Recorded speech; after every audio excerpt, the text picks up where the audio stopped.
So having installed it on our CentOS 7 system, we're now going to take a look at where Bind stores its files on CentOS. So instead of having the directory etc bind, we have our configuration files within the root of etc. The zone files by default are stored in var named, and when we look at the ownership of that, we see that we have the named group that is listed.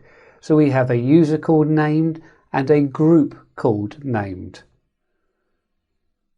Using systemd, we're going to have a service file that starts the service.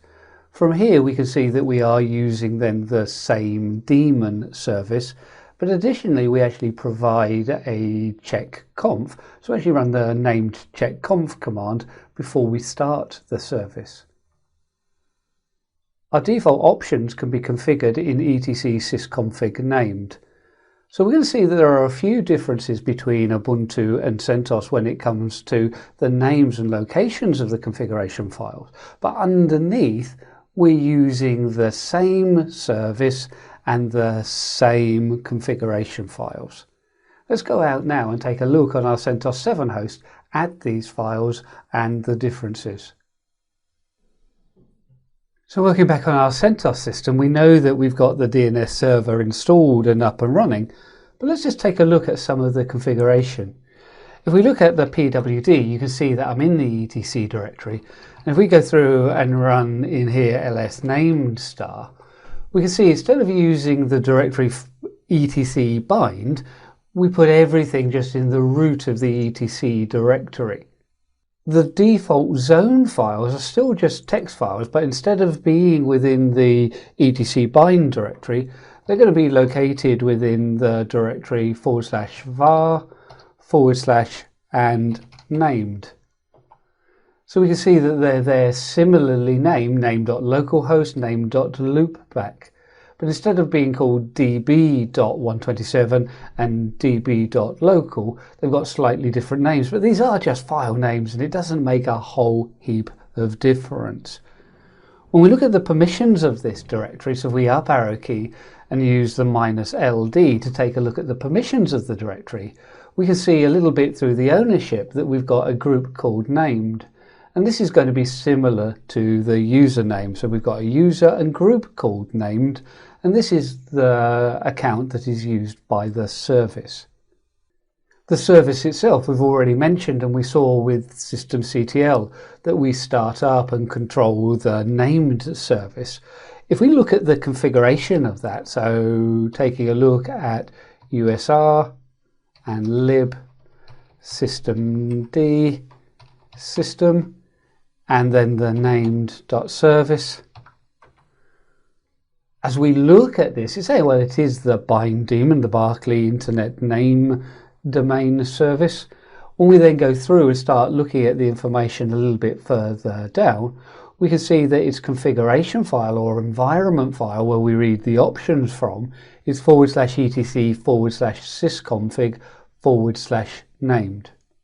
As we take a look at the exec start pre, so this is pre-rstart, we can see we're running the named checkconf, but with the option -z against the etc named.conf.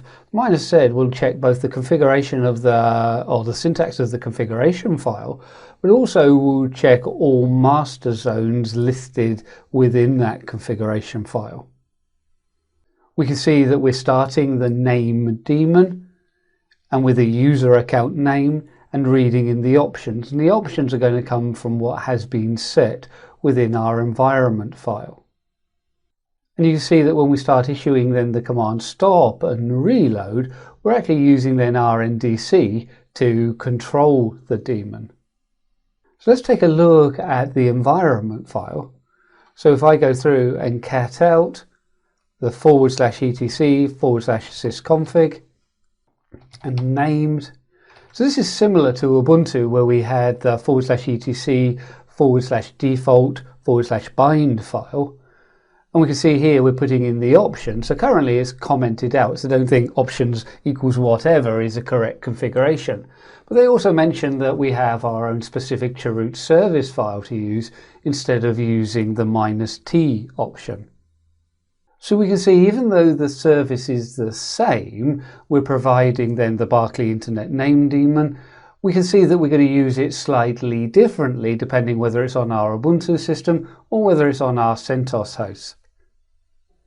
Underlying, we've got the same daemon, so named, and we can even go through and run the named -v to check the version that we're using. And again, it's a very, very similar version that we're using on both the Ubuntu and CentOS 7 hosts. And in the same way, we can use our NDC and then look at our status option to report then the status and further information regarding our service. So of course the similarities are there, and once we start looking at the configuration file, then again the way the service is configured will be consistent. Just the names and locations of the files may differ slightly. So let's jump back now into our slides so we can take a look at how we use the configuration file and the modes of a DNS server.